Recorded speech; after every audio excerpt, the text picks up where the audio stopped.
Hello friends, so today we are going to discuss about a very important topic, that is, why do antibiotics sometimes fail even against non-resistant bacteria?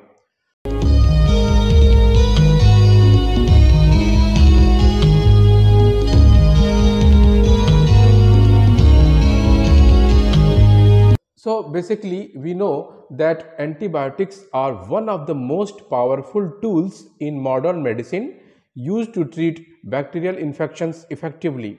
However, in some cases, they fail to completely eliminate the infection, even when the bacteria are not resistant to the drug. A recent study by the researchers from the University of Basel, published in the journal Nature, challenges the long held belief that a small group of hyper resilient bacteria known as persisters are responsible for antibiotic failure.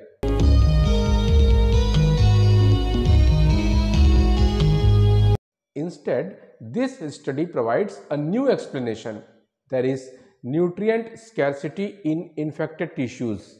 Yes, nutrient scarcity. Actually, what happens in bacterial infections? When bacteria infect the body, the immune system fights back by reducing the availability of essential nutrients such as iron, glucose, and magnesium to starve the bacteria and to slow their growth. This process is called nutritional immunity. Additionally, inflammation reduces the blood flow to the infected area, further limiting nutrient supply. Moreover, certain immune cells like macrophages engulf these bacteria and create a nutrient poor environments to restrict their survival. While this response helps control bacterial spread, it also has an unintended consequence. It slows down bacterial growth.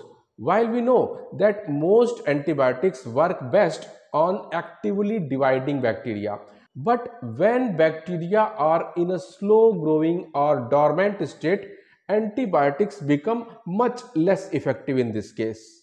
This means that even after prolonged antibiotic treatment, some bacteria survive, leading to persistent infections and relapses.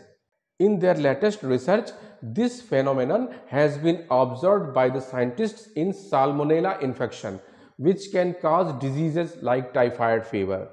Scientists previously believed that a small subset of persister bacteria were responsible for antibiotic failure.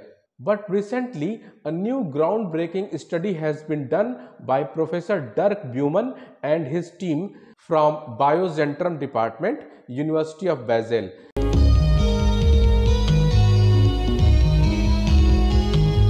This new study shows that almost the entire Salmonella population in infected tissues survives the treatment, not just a few persisters.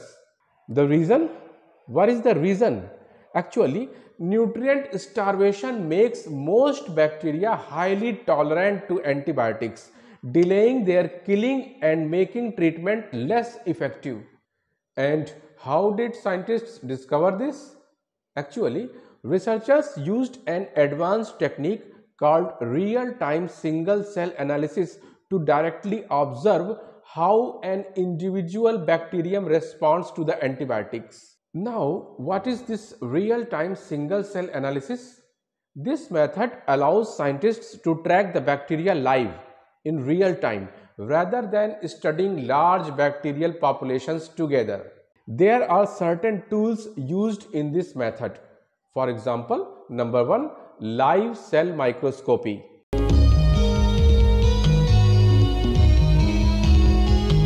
Special microscopes help scientists see how bacteria behave under antibiotics. Number two, microfluidic devices.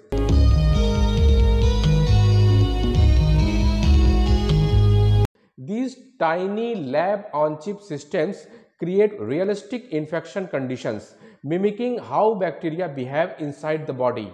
And number three, time-lapse imaging.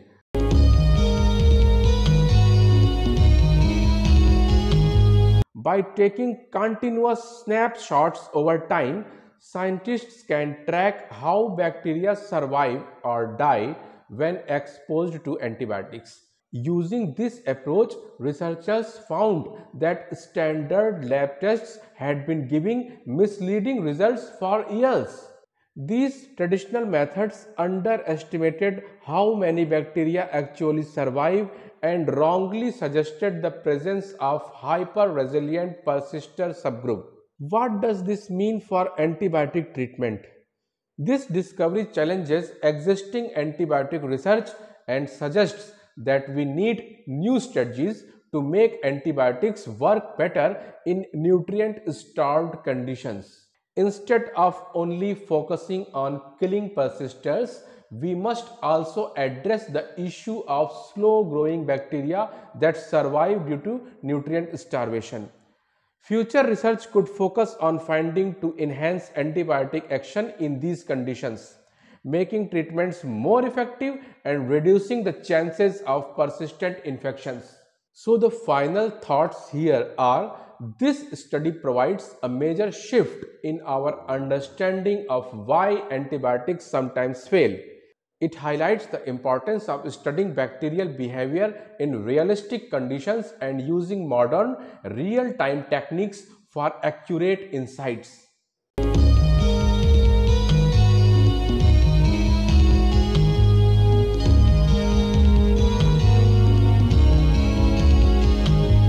So thus today we have discussed a very important topic in brief, and soon I will be back with the next interesting and important video. So stay connected and thanks.